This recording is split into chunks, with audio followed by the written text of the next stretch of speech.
Demi adiknya yang sakit-sakitan dan butuh biaya sekolah, gadis desa ini mengorbankan masa depannya sendiri, hingga sebuah kejutan tak terduga mengubah hidupnya selamanya.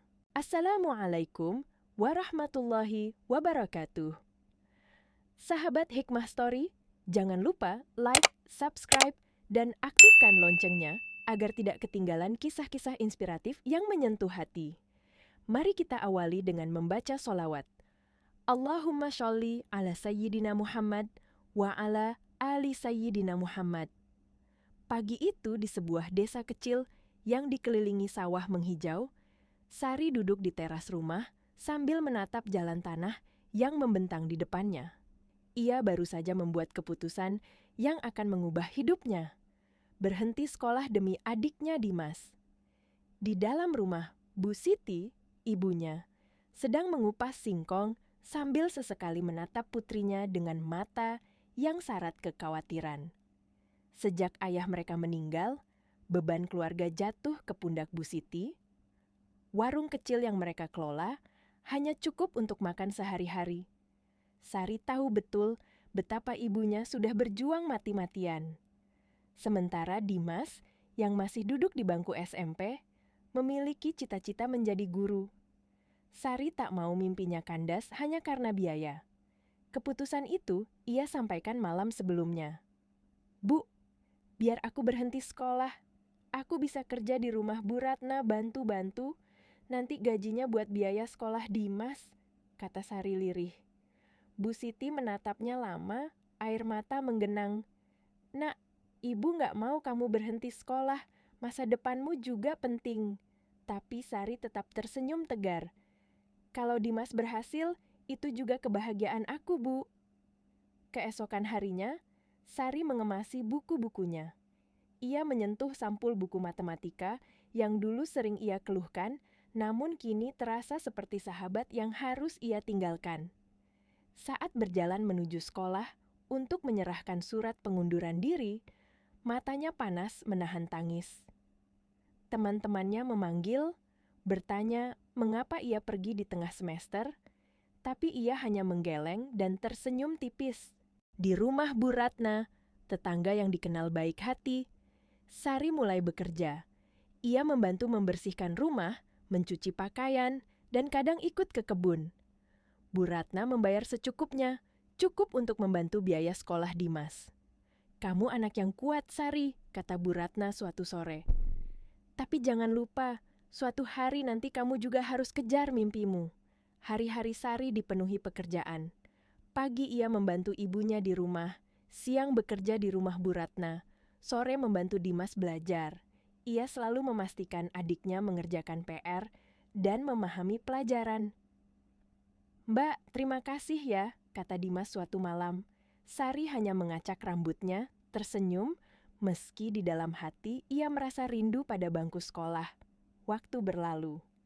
Dimas akhirnya lulus SMP dengan nilai baik dan mendapat beasiswa ke SMA di kota kecamatan. Sari bahagia melihatnya mengenakan seragam putih abu-abu. Namun di sudut hatinya ada rasa hampa.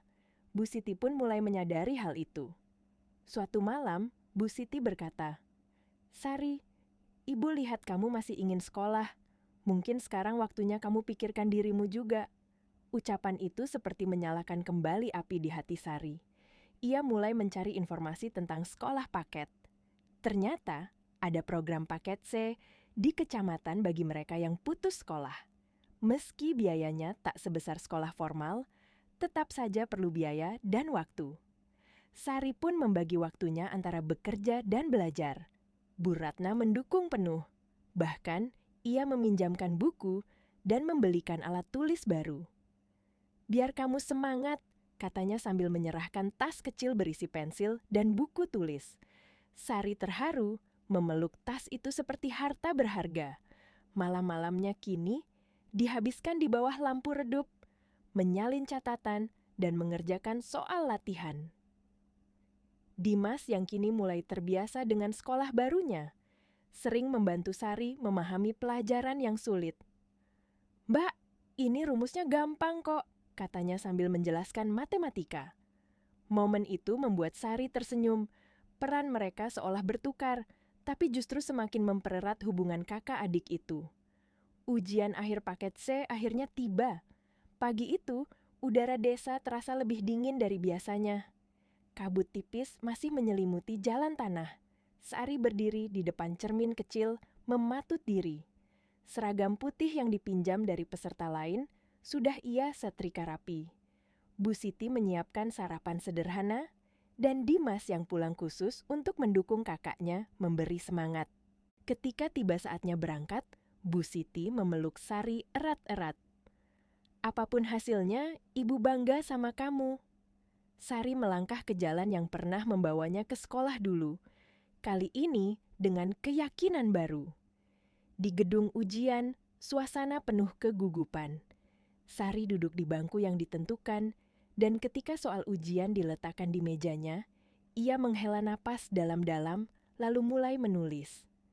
Hari-hari setelah ujian dipenuhi rasa cemas. Sampai suatu pagi, kabar itu datang. Sari lulus dengan nilai memuaskan. Ia berlari keluar rumah, memeluk ibunya sambil menangis bahagia. Dimas dan Bu Ratna ikut merayakan dengan kue kecil. Malam itu, mereka duduk bersama, merasakan manisnya hasil perjuangan. Dengan ijazah di tangan, Sari mulai mencari beasiswa. Dimas membantu membuatkan esai motivasi yang menceritakan pengorbanannya. Beberapa kali mereka mencoba mengirimkan berkas ke berbagai program. "Kalau satu pintu tertutup, pintu lain akan terbuka," kata Bu Ratna menguatkan. Beberapa bulan kemudian, kabar gembira datang lagi. Sari diterima di universitas di kota besar dengan beasiswa penuh. Malam itu rumah mereka dipenuhi tawa, nasi tumpeng, dan pelukan hangat. Sari memandang bintang di langit desa, tahu bahwa perjalanan ini belum berakhir. Ia akan melangkah maju, bukan hanya demi dirinya, tetapi demi membalas semua cinta dan kebaikan yang telah ia terima.